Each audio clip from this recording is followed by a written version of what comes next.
नमस्कार दोस्तों, आज मैं गैलेक्टिक नॉलेज चैनल को लॉन्च कर रही हूँ और इसके थ्रू मैं चाइल्ड डेवलपमेंट सब्जेक्ट से रिलेटेड जो भी इंफॉर्मेशन है, जो भी नॉलेज है, इस सब्जेक्ट से रिलेटेड जो डेवलपमेंटल थ्योरीज़ हैं और जो भी महत्वपूर्ण जानकारी है वो मैं सभी पेरेंट्स को, स्टूडेंट्स को, साथ ही साथ एक तरीके से मैं कम्युनिटी को भी इसके बारे में इन्फॉर्म करना चाहूँगी। जो मैंने नॉलेज इसमें गेन करी है वो आप सबके साथ बांटना चाहती हूँ। तो आज जो मेरी पहली वीडियो है ये चाइल्ड डेवलपमेंट के बारे में मैंने एक बहुत ही बेसिक एक वीडियो बनाई है जो फंडामेंटल लेवल्स पर इसके कुछ जो फंडामेंटल्स जो बातें हैं, जो बेसिक बातें हैं चाइल्ड डेवलपमेंट की, वो बताती हैं। चाहे वो एक स्टूडेंट हो या फिर वो पेरेंट्स हों या फिर वो बच्चे हों, वो उन सभी के लिए ज़रूरी है जानना। सो चाइल्ड डेवलपमेंट के बारे में अगर हम बात करते हैं तो सबसे पहले हमें यह जानने की आवश्यकता होती है कि इसको जानने की आवश्यकता जो है या इसकी जो महत्वपूर्णता है वो क्यों है, हमें क्यों चाइल्ड डेवलपमेंट के बारे में जानकारी होनी चाहिए। So the first aspect is कि हमें सबसे पहले हमें ये जानकारी होनी चाहिए जो इसके कुछ प्रिंसिपल्स हैं, कुछ सिद्धांत हैं। ये एक बहुत ही साइंटिफिक सब्जेक्ट है जो कि पूरा रिसर्च स्टडी करके साइंटिफिक मेथड्स के साथ पढ़े जाने वाला सब्जेक्ट है और जो कि ह्यूमन के बारे में, चिल्ड्रन के बारे में एक साइंटिफिक अंडरस्टैंडिंग हमें प्रोवाइड कराता है। तो इसकी अगर हम नीड की बात करें या इम्पोर्टेंस की बात करें कि हम क्यों पढ़ रहे हैं, क्या रीजंस हैं इसके पढ़ने के पीछे, तो सबसे पहला रीज़न मैं यहाँ पे बताना चाहूँगी कि इस सब्जेक्ट की अंडरस्टैंडिंग से हमें यह पता चलता है, इसके सिद्धांतों से, इसकी थ्योरीज से हमें पता चलता है कि हर एक बच्चा यूनिक होता है। Every child is unique. तो हम किसी भी चाइल्ड के बीच में जो कंपैरिजन करते हैं, ये जो हम आपस में एक कॉग्निटिव कंपैरिजन करते हैं कि दूसरा बच्चा अच्छा है, आप ऐसा नहीं कर रहे हो, आप जो एक्सपेक्टेशंस रखते हैं बच्चे से, तो चाइल्ड डेवलपमेंट सब्जेक्ट हमें इसी बारे में बताता है कि हमें कब बच्चों से किस एज में कौन सी बातों की एक्सपेक्टेशंस रखनी चाहिए, कौन सी स्किल्स वो किस एज में एक्वायर करते हैं, कब उनका डेवलपमेंटल डिले हो सकता है। सो बेसिकली कि हम what to expect and when to expect, जिससे कि हम बच्चों के साथ रियलिस्टिक एक्सपेक्टेशन रख सकें। ऐसा नहीं है कि आप उनके ऊपर बहुत ही आइडियलिस्टिक बन के आ जाएं और एडल्ट्स की तरह बिहेव करना शुरू कर दें। नहीं, वो बच्चे हैं, तो बच्चों की जो साइकोलॉजी होती है, बच्चों का जो डेवलपमेंट होता है वो एक अलग तरीके से होता है, उसका एक अलग पैटर्न होता है। They are not similar like us. So अगर मैं नेक्स्ट पॉइंट पे आपको यहाँ पे जानकारी देना चाहूँ तो मैं बताऊँगी कि जो चाइल्ड डेवलपमेंट है उसकी जानकारी हमें इसलिए भी बहुत आवश्यक है क्योंकि ये जो सब्जेक्ट है ये हमें ये अंडरस्टैंडिंग प्रोवाइड करता है कि किस तरीके से हम एक स्टिमुलेटिंग एनवायरनमेंट क्रिएट कर सकते हैं जहाँ पे हम बच्चे को सर्वांगीण विकास के अवसर प्रोवाइड कराएं, उनको अच्छे से अच्छी अपॉर्चुनिटीज़ प्रोवाइड कराएं। यहाँ पे अपॉर्चुनिटीज़ का अर्थ आप कदापि ये मत मानिएगा कि मैं आपको कुछ पैसा खर्च करने को बोल रही हूँ, लेकिन अगर आपको अंडरस्टैंडिंग है कि एक पर्टिकुलर स्टेज में बच्चे की जो खेलने की क्या महत्वपूर्णता है, किस तरह के खेल बच्चे खेलते हैं, उन खेलों का किस तरीके से उनके माइंड पे, उनकी लैंग्वेज पे, उन सारे प्रकार के जो डेवलपमेंट है, जो सोशो इमोशनल डेवलपमेंट है या उनका जो पीयर प्ले है, वो किस तरीके से कोऑपरेशन करना सीख रहे हैं, उनका सोशलाइजेशन पे इसका क्या इम्पैक्ट है, ये सब नॉलेज हमें चाइल्ड डेवलपमेंट प्रोवाइड करता है। सो बेसिकली आपको इसके लिए चाइल्ड डेवलपमेंट देने के लिए प्रॉपर या जिसको हम सर्वांगीण विकास बोलते हैं उसके अवसर प्रोवाइड कराने चाहिए, जिससे कि उनका ऑप्टिमम लेवल ऑफ डेवलपमेंट होता है। हमें उनको पूरा दे रहे हैं कि भाई आप अच्छे तरीके से ग्रो करें। इसी के साथ साथ चाइल्ड डेवलपमेंट जो विषय है ये इसलिए भी बहुत आवश्यक है क्योंकि बच्चे डिपेंडेंट होते हैं। अब डिपेंडेंट होना उनकी कोई परेशानी नहीं है, डिपेंडेंट होना उनकी एक कैरेक्टरिस्टिक है, इस स्टेज की कैरेक्टरिस्टिक है। जब आप इस विषय को पढ़ते हैं तो हमें जानकारी होती है कि हम ये डिपेंडेंसी जो बच्चे की है कि वो आप पे डिपेंड है अपनी केयर के लिए, अपनी नीड्स की फुलफिलमेंट के लिए, सो वो उनकी एक कैरेक्टरिस्टिक है and we have to respect that characteristic. तो यहाँ पर जो प्राइमरी केयर टेकर पर्सन होता है, चाहे वो मदर हो या फैमिली के लोग हों, या फिर बच्चा अगर प्ले स्कूल जाता है या प्री स्कूल जाता है, वहाँ पे जो उनकी टीचर्स हैं उनको किस तरीके से बिहेव करना चाहिए, उनको किस तरह की लर्निंग एक्वायर करनी चाहिए, यह सारी जानकारी हमें चाइल्ड डेवलपमेंट देता है। इसी के साथ साथ हमें यह भी पता चलता है कि किस तरह की सेफ सराउंडिंग्स बच्चे के ऑप्टिमम डेवलपमेंट के लिए आवश्यक होती हैं। और साथ साथ ये भी है, हमें पता चल जाता है कि जब हमें उसके स्टैंडर्ड्स पता चल जाते हैं, एक वर्ड आएगा आगे, मैं आगे आने वाली वीडियो में ज़रूर आपसे इस चीज़ के ऊपर डिस्कस करूँगी, जिसको हम बोलते हैं डेवलपमेंटल टास्क। हर एक स्टेज में जो पूरा चाइल्ड डेवलपमेंट है, या जिसको हम ह्यूमन डेवलपमेंट बोल देते हैं, लाइफ स्पैन डेवलपमेंट भी बोलते हैं, यह बहुत सारी स्टेजेस में बटा हुआ है। मैं आगे बात करूँगी इसमें आपसे। और इसी के साथ साथ जब हमें पता होता है कि कब बच्चे से क्या एक्सपेक्ट करना है, किस एज में बच्चा बोलना शुरू कर देता है, लेकिन अगर बच्चा वो साइन नहीं दिखा रहा है तो हमें थोड़ा वेट करना चाहिए। लेकिन अगर हमें लग रहा है कि बहुत ही ज़्यादा डिले हो रहा है, तो हम वो डिले या डिफॉर्मिटीज़ को भी फाइंड आउट कर सकते हैं चाइल्ड डेवलपमेंट नॉलेज के थ्रू। साथ ही साथ ये चाइल्ड डेवलपमेंट विषय एक तरीके से जो मैं बताऊं यहाँ पे, तो ये बच्चे की पूरी वेलबींग को देखते हुए ध्यान में आया है, क्योंकि बच्चे एडल्ट्स की तरह नहीं होते हैं। बच्चों का डेवलपमेंट अलग होता है, लेकिन हमें अच्छे एडल्ट्स बनाने के लिए, अच्छे एडल्ट्स जहाँ पे वो फिजिकली फिट हो, मेंटली फिट हो, सोशली फिट हो, और जहाँ पे वो पूरा अपनी जितनी भी उनकी कैलिबर है, जितनी भी उनकी कॉम्पिटेंस है, उसका फुल यूज़ कर पाएँ जाके। तो ये सब बातों का ध्यान रखते हुए हमें चाइल्ड डेवलपमेंट विषय को पढ़ने की आवश्यकता है यहाँ पे। सो अगर हम चाइल्ड डेवलपमेंट की बात कर रहे हैं और डेवलपमेंट वर्ड बार बार आगे आ रहा है, तो यहाँ पर दो बहुत ही इम्पॉर्टेंट वर्ड्स आ जाते हैं जिनको मैं आपके साथ बताना चाहूँगी। एक है ग्रोथ और दूसरा है development. So what we understand by growth, so growth refers to changes in height, weight, body size of a person. And अगर मैं बोलूं कि ये एक तरह की वृद्धि है जो बढ़ रही है, जो लेकिन एक टाइम के बाद तो 18 साल या 20-21 साल तक वेरी करता है, इंडिविजुअल टू इंडिविजुअल वेरी करता है, कब किसकी हाइट बढ़ रही है, कितना बढ़े, लेकिन एक स्टैंडर्ड पीरियड है। ऐसा नहीं है कि 14 ईयर्स में आके आपकी हाइट बढ़ना ख़त्म हो जाएगी। ये एक पर्टिकुलर पीरियड है कि जब आप एडोलेसेंस की एज तक पहुँचते हैं, तब आपकी आपकी जो ग्रोथ है, फिजिकल ग्रोथ है, वो एक तरीके से मैच्योरिटी लेवल पे वहाँ पे पहुँचकर एंड हो जाती है, और इसको मेजर किया जा सकता है। तभी मैंने यहाँ पे मेंशन किया है कि इसमें क्वांटिटेटिव चेंजेस होते हैं जिसको आप मेजर कर सकते हो। लेकिन जो डेवलपमेंट है, डेवलपमेंट एक लाइफ लॉन्ग प्रोसेस है, it is a continuous process. Development में अगर हम बात करें तो मैच्योरिटी आती है। डेवलपमेंट एक एवर इवॉल्विंग फील्ड है, इसको आप खुली आंखों से देख नहीं सकते, लेकिन हाँ महसूस कर सकते हैं। जब कोई आपको उस तरीके से आंसर देता है, लैंग्वेज में जो एब्स्ट्रैक्शन है, जो कॉग्निटिव लेवल पे जो चेंजेस हो रहे हैं, वो सारी बातें डेवलपमेंट के अंतर्गत आती हैं। तो डेवलपमेंट जो है एक बहुत ही orderly and progressive series of changes हम बोलते हैं वहाँ पे, जिसमें क्वांटिटेटिव एंड क्वालिटेटिव दोनों का ही मिक्सचर होता है।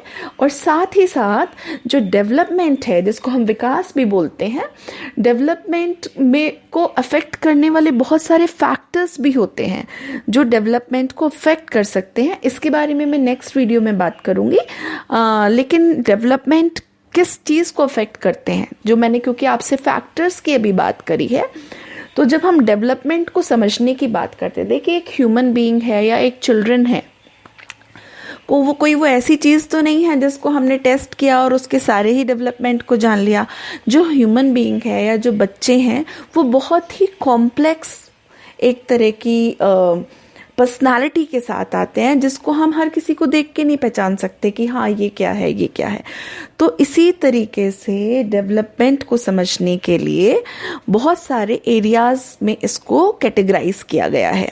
तो जैसे कि हम फिजिकल डेवलपमेंट की बात करते हैं, इमोशनल डेवलपमेंट की बात करते हैं, लैंग्वेज डेवलपमेंट की बात करते हैं, साइको सोशल डेवलपमेंट की बात करते हैं, कॉग्निटिव डेवलपमेंट की बात करते हैं। साथ ही साथ कुछ और भी आते हैं, जैसे कुछ और नाम भी ले जाते हैं जो यहाँ पे मेंशन नहीं है। इंटेलेक्चुअल डेवलपमेंट अलग से बोल देते हैं कुछ लोग इसको मोटर डेवलपमेंट बहुत ही इंपॉर्टेंट है, जो फिजिकल डेवलपमेंट के साथ भी कुछ लोग पढ़ लेते हैं। तो फिजिकल डेवलपमेंट बेसिकली क्या है, इमोशनल डेवलपमेंट क्या है, और ये डेवलपमेंट्स जो हैं ये डेवलपमेंट्स के एरियाज हैं। तो चिल्ड्रन को पढ़ना, चिल्ड्रन को स्टडी करना या चाइल्ड डेवलपमेंट को समझने के लिए हमें इन्हीं सब डेवलपमेंटल डोमेन्स की इन डेप्थ अंडरस्टैंडिंग बहुत ज़रूरी है। तो physical development, emotional development, language development and cognitive development या अदर्स जो मैंने अभी नाम लिए, ये एक दूसरे से यहाँ पर रिलेटेड हैं। जैसे कि मान लीजिए, जैसे कि मैं अगर बात करूँ कि कोई जो पर्सन है, अगर उसका कॉग्निटिव डेवलपमेंट, कॉग्निटिव संज्ञानात्मक विकास, अगर मान लीजिए वहाँ पे मैं आईक्यू से, चलिए मैं आईक्यू की बात कर लेती हूँ, इंटेलिजेंस क्वेश्चन जिसको हम बोलते हैं। इंटेलिजेंस क्वेश्चन में जब हम बात करते हैं कि किसी का आईक्यू लेवल कम है, जिसको हम एमआर चिल्ड्रन भी बोल देते हैं, मेंटली रिटार्डेड बच्चे भी बोल देते हैं, अगर कोई बच्चा उस कैटेगरी में आता है तो डेफिनेटली हमने देखा है कि बहुत तरह की फिजिकल डिफॉर्मिटीज भी कभी कभी उसमें पाई जाती हैं। बहुत तरह के लैंग्वेज से रिलेटेड इश्यूज भी वहाँ पे देखने को मिलते हैं। वो बच्चे इमोशनल रेगुलेशन उस तरीके से नहीं कर सकते जिस तरीके से एक नॉर्मल चाइल्ड कर सकता है। उनका साइको सोशल जो सर्कल होता है, जो उनकी सोशल रिलेशनशिप है, वो भी कहीं ना कहीं उनके कॉग्निटिव डेवलपमेंट या उनके आईक्यू लेवल की वजह से वहाँ पे सफ़र कर सकती है। तो एक तरीके से एक जो डेवलपमेंट का एरिया है वो एक दूसरे डेवलपमेंट से इंटर रिलेट करता है। It is interlinking to each other. So it is very important कि आप ये बातें ध्यान में रखें। अगर हम यहाँ पर, अब हम चाइल्ड डेवलपमेंट की बात कर रहे थे, लेकिन चाइल्ड डेवलपमेंट एक फील्ड ऑफ स्टडी है जो कि डेवलपमेंटल साइकोलॉजी के अंदर आता है, जिसका अध्ययन हम करते हैं। लेकिन साथ ही साथ अगर हम चाइल्ड डेवलपमेंट को बात करें तो डेवलपमेंट केवल चिल्ड्रन होने तक लिमिटेड नहीं होता, ये पूरी लाइफ लॉन्ग प्रोसेस है। अभी मैंने आपको डेवलपमेंट की परिभाषा बताई कि development is a continuous and life long process and it is a ever evolving process, जो हमेशा इवॉल्व होता रहता है। कुछ ना कुछ नए चेंजेस वहाँ पर आते रहते हैं और इन्हीं चेंजेस की प्रकृति को समझा जाता है चाइल्ड डेवलपमेंट के थ्रू। सो बेसिकली जब हम चाइल्ड डेवलपमेंट की बात करते हैं तो हम ह्यूमन डेवलपमेंट की भी यहाँ पे बात करते हैं, जिसको हम मानव विकास कहते हैं। चाइल्ड डेवलपमेंट पे ही डेवलपमेंट खत्म नहीं होता, इसके बाद भी होता है। तो जो विभिन्न जो सिद्धांतवादी हैं इस सब्जेक्ट के, जो इसको समझने की जिन्होंने कोशिश की है, उन्होंने बहुत तरह से ह्यूमन डेवलपमेंट को या मानव विकास को समझने की कोशिश की है। इसमें उन्होंने सबसे इम्पॉर्टेंट जो पार्ट दिखाया है वो ये उन्होंने डेवलपमेंट को डिफरेंट पीरियड्स या डिफरेंट स्टेजेस में डिवाइड किया है। सो अगर कोई हम समझाना चाहें कि भाई अगर हम चाइल्ड डेवलपमेंट समझ रहे हैं तो चाइल्ड डेवलपमेंट हम कहाँ तक चाइल्ड मानते हैं एक बच्चे को, तो अगर हम एक कॉन्स्टिट्यूशनल जो एक एक्सप्लेनेशन है या डेफिनेशन है जो हमारे कॉन्स्टिट्यूशन ने दी है, वो 18 ईयर्स तक हमारी एज होती है। जो हमारी एक लीगल एज बताई गई है that is 18 years, up to 18 years हम बच्चे समझे जाते हैं। लेकिन जब हम बात करते हैं चाइल्ड डेवलपमेंट के पर्सपेक्टिव से तो इसमें बहुत सारे चेंजेस होते हैं, हर एक स्टेज सिमिलर नहीं होती है। तो ह्यूमन डेवलपमेंट को 8 स्टेजेस में डिवाइड किया गया है, जिसमें पहली स्टेज को हम प्रीनेटल पीरियड बोलते हैं या प्रीनेटल डेवलपमेंट पीरियड भी बोलते हैं। इसमें जब कंसेप्शन होता है, जब कोई महिला कंसीव करती है और उस टाइम से बेबी के बर्थ देने के टाइम तक हम उसको प्रीनेटल डेवलपमेंट पीरियड कहते हैं। आज मैं डिटेल में नहीं जाऊंगी, लेकिन मैं आपको बेसिक यहाँ पे नॉलेज देने की कोशिश कर रही हूँ। साथ ही साथ जो सेकंड जो स्टेज आती है, इसके बाद बर्थ होने के बाद जो फर्स्ट पीरियड शुरू होता है, जब बच्चा पहला दिन जो बर्थ लेने के बाद जब वो आता है दुनिया में तो इसको इन्फेंसी कहा जाता है, इन्फेंसी स्टेज कहा जाता है या इन्फेंसी पीरियड कहा जाता है, जिसकी अवधि जो होती है वो बर्थ से लेके 2 साल तक की एज तक होती है।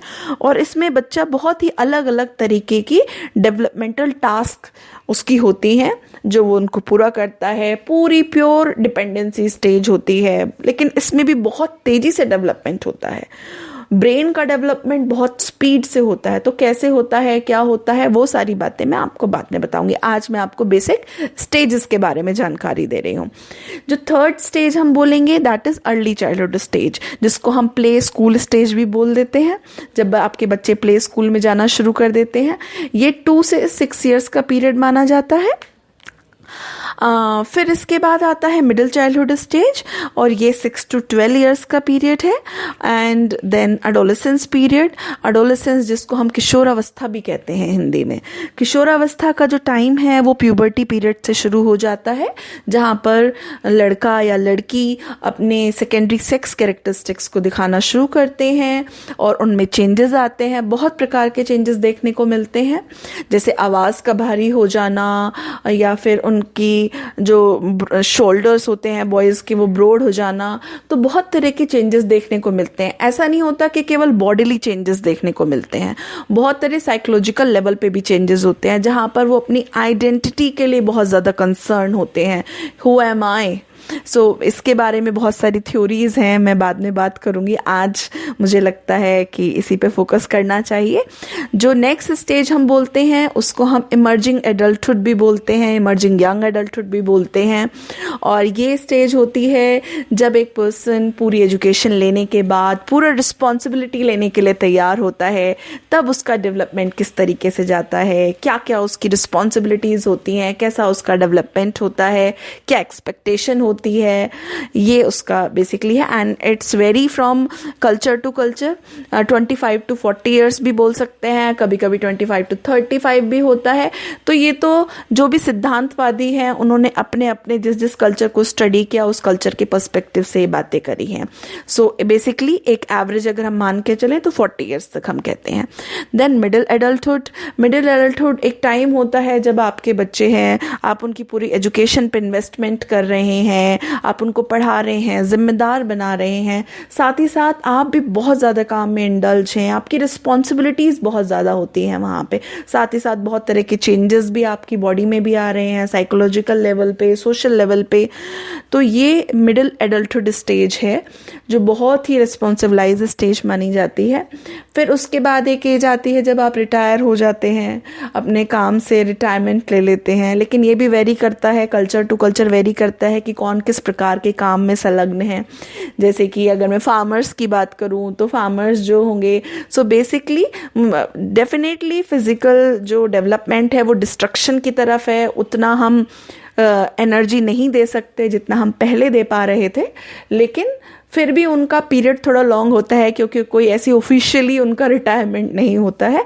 लेकिन यहाँ पर लेट एडल्टहुड जो है वो एक तरीके से लेट एडल्टहुड के बाद पर्सन एल्डरली पीरियड में मूव कर जाता है, जिसको हम बुढ़ापा कहते हैं। और बुढ़ापे के साथ साथ भी बहुत सारे चेंजेस देखने को मिलते हैं, जैसे कि मेमोरी जो है वो उसमें प्रॉब्लम्स आने लगती हैं, आपके डाइजेशन सिस्टम में जो आपके इंटरनल ऑर्गन्स हैं वो भी अलग तरीके से वर्क करते हैं।